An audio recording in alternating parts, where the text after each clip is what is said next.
লোকে কি বলবে, এই চারটি শব্দ হয়তো আমাদের সমাজে সবচেয়ে বেশি স্বপ্নভঙ্গ করেছে।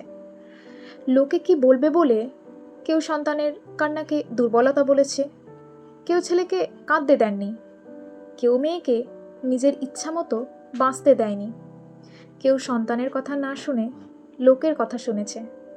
কিন্তু একটা প্রশ্ন, যখন আপনার সন্তান রাতে ভয় পেয়ে আপনাকে জড়িয়ে ধরে, তখন কি লোক তাকে শান্ত করতে আসে?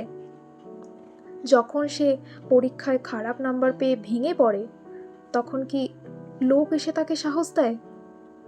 যখন সে অসুস্থ হয়, তখন কি লোক এসে তাকে হাসপাতালে নিয়ে যায়?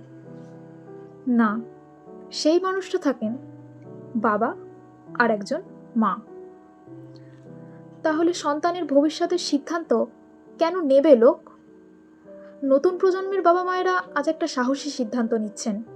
তারা বলছেন, আমার সন্তানকে আমি মারধর নয়, সম্মান দিয়ে বড় করব, তুলনা নয়, উৎসাহ দেব, ভয় নয়, বিশ্বাস শেখাবো।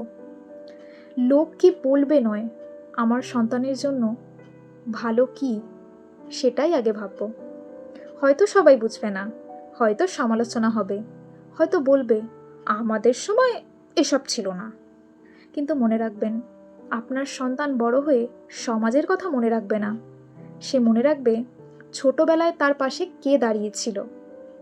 আপনার সন্তানকে এমন একটা শৈশব দিন যেটা থেকে তাকে বড় হয়ে সুস্থ হতে না হয়, কারণ লোকের মতামত কয়েকদিনের, কিন্তু আপনার ভালোবাসা, আপনার সিদ্ধান্ত আপনার সন্তানের সারা জীবনের ভিত্তি। নমস্কার। কলমে ডক্টর অর্পণ সাহা, কণ্ঠে তিথি ঘোষ।